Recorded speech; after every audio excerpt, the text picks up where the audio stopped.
టాటరా classic రెటినాలకు world class treatment ఇప్పుడు మన భీరంగూడలో American laser eye hospitals. Mango pulp ఇండస్ట్రీస్లో దాదాపు 40,000 టన్నుల పల్పు స్టాక్ ఉండిపోయింది. అది ఇప్పుడు ఎక్స్పోర్ట్ చేయలేని పరిస్థితి. 1 ఇయర్ లోపు అయితేనే మంచి కాస్ట్తో కొనుగోలు చేస్తారు బయర్స్, కానీ వీళ్ళు అమ్ముకోలేని పరిస్థితి. ఆ పల్పు గవర్నమెంట్ ఏదంటే మినిమం రేటు పెట్టి కొనుగోలు చేయగలిగితే మనం ఎక్కడ కొంటామంటున్నాం, కొనేసి ఏం చేయాలి? టీటీడీ మళ్ళీ వాళ్ళకు ఆ భారం పెడితే వాళ్ళు ఎట్లా ఫీల్ అవుతారు? ఇవన్నీ ఇంప్లికేషన్స్ కదా, ఒక ఇది కాదు కదా.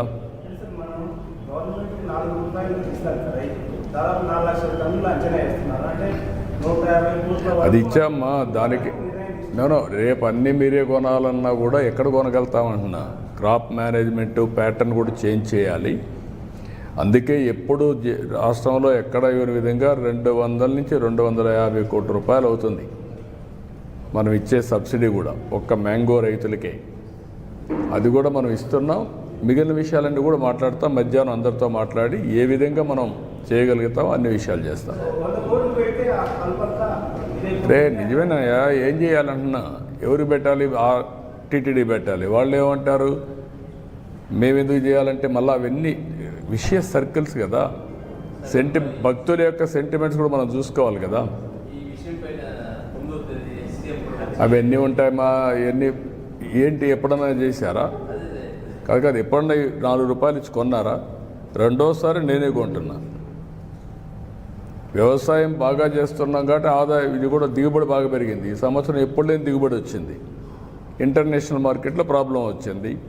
అదే సమయంలో గవర్నమెంట్ ఆఫ్ ఇండియా కూడా రిక్వెస్ట్ చేశాను, ఈ జ్యూసెస్ కానీ వీటన్ని ట్యాక్స్ వేయద్దని.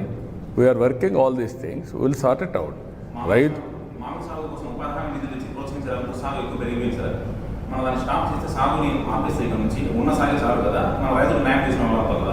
అదే దీనికి అందుకనే ఒక మ్యాంగోనే కాకుండా అన్ని పంటలు కూడా ప్రపంచం మొత్తం ఆహారపు అలవాట్లు మారాయి. ఎప్పటికప్పుడు పళ్ళు తినేది ఎక్కువైంది. రెండోది కూరగాయలు ఎక్కువ అవుతున్నాయి. ఈ రెండు వచ్చినప్పుడు రాయలసీమ అనుకూలమైన ప్రదేశం కాబట్టి మనం ప్రమోట్ చేశాం. దీన్ని ఏ క్రాపులు పండించాలి అనే దానిపైన నిరంతరం కూడా మనం పర్యవేక్షిస్తాం. పండించిన పంట వాల్యూ అడిషన్ కూడా ఫుడ్ ప్రాసెసింగ్ కూడా వెళ్ళాలి. అందుకే ఈరోజు తమిళనాడులో కర్ణాటకలో లేనటువంటి ఫుడ్ ప్రాసెసింగ్ మన దగ్గర ఉన్న మొన్న గొడవలు కూడా జరిగాయి, మీరు చూశారు కర్ణాటకలో. వాళ్ళంతా ఇక్కడ తీసుకొస్తామంటే మనకే చాలదని చెప్పి మనం చెప్పాం. ఇంకా చేయాల్సిన అవసరం ఉంది. ఫుడ్ ప్రాసెసింగ్ రావాలి, ఇంటర్నేషనల్ మార్కెటింగ్ రావాలి. స్టాప్ చేయాలంటే ఏ పంట వేయాలి కూడా వర్కౌట్ చేయాలి కదా.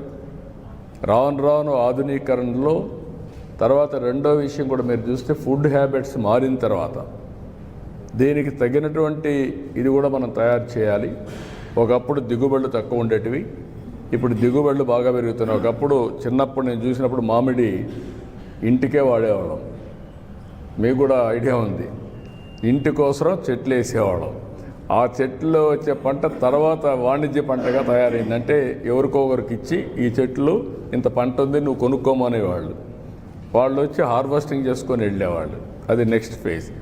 ఇప్పుడు దాన్ని నేను కానీ హార్టికల్చర్ అంతా ప్రమోట్ చేసి తెలుగుదేశం వచ్చిన తర్వాత డ్రిప్ ఇరిగేషన్ కూడా పెట్టి, అంత మునుపంతా వానాకాలం పండాది. ఎప్పుడు నీళ్లు పెట్టేవాళ్ళం కాదు, ఇప్పుడు నీళ్లు పెడుతున్నాం. నీళ్లు పెట్టినప్పుడు పంట కూడా బాగా వస్తుంది. 2-3 వెట్టింగ్స్ ఇస్తే మంచి దిగుబడి వస్తుంది. అలాంటి ఆధునికమైన ఇప్పుడు కొత్తగా మీరు చూస్తే కవర్స్ కూడా ఇచ్చాం ఫ్రూట్ కవర్ చేయడానికి. అది కానీ వస్తే వాల్యుయేషన్ పెరుగుతుంది. మనకు పంట కూడా వాల్యుయేషన్ పెరుగుతుంది. ఎందుకంటే ఏ పంట కూడా ఏ మామిడికి కూడా ఒక విధంగా పండు డ్యామేజ్ కాదు. ఆ మచ్చలు కానీ సైజు కానీ ఇవన్నీ బ్యూటిఫుల్గా వస్తాయి. అలాంటి వినూత్నమైన ఆలోచనలతో మనం ముందుకు పోవాల్సిన అవసరం ఉంది. ఈ సమస్య అట్మోస్ట్ ఎఫిషియెంట్గా పరిష్కారం చేస్తాం. అందరూ హాజరవుతారు. తొలి రోజే కదా, అప్పుడే నువ్వు సెలవులు పలవలు. తెలుగుదేశం పార్టీకి ఒక మెకానిజం ఉంది. తెలుగుదేశం పార్టీ 45 ఏళ్ళుగా పార్టీ క్యాడర్ బేస్డ్ పార్టీ ఇది కాబట్టి అవన్నీ సిస్టమేటిక్గా ఉంటాయి. పెట్టి వాళ్ళు సిండికేట్ అయ్యేది కాదు ఇక్కడ, డిమాండ్ సప్లై. సిండికేట్ అనేది అది సెకండ్ ఇష్యూ. మనం 4 రూపాయలు ఇచ్చినా మేము కొనలేమంటున్నారని మీరు అర్థం చేసుకోవాలి. రైతులకు చేయూత ఇస్తున్నా గవర్నమెంట్ మైలేజ్ రాకుండా వాట నేనేమంటానంటే రైతులు కూడా అర్థం చేసుకోవాలి, రాజకీయాలు ఎప్పుడూ ఉంటాయి. ఏమీ చేయని వాళ్ళు శివ రాజకీయాలు చేస్తూ ఉంటారు ఎప్పుడెప్పుడు. ఇప్పుడు నేను అడుగుతున్నా, ఎప్పుడన్నా 1 రూపాయి ఇచ్చారు చిత్తూరు రైతాంగానికి? ఎప్పుడన్నా కానీ డ్రిప్ ఇరిగేషన్ ఇచ్చారా? మరి వీళ్ళు మాట్లాడడం ఏంటి? కనీసం రాయలసీమలో 2000 కోట్లు ఖర్చు పెట్టారు ఇరిగేషన్లో, వీళ్ళు మాట్లాడడం ఏంటి? నేను ఈరోజు 3950 కోట్లు ఒకేసారి 100 యువకుని డబ్బులు ఇచ్చాను. మైక్రో ఇరిగేషన్ 90% సబ్సిడీ ఇస్తున్నాం. వాళ్ళు 7500 ఇస్తే నేను 15000 ఇస్తున్నాను. 14,000 మేము ఇస్తున్నాం. ఏది అన్నదాత సుఖీభావ కింద.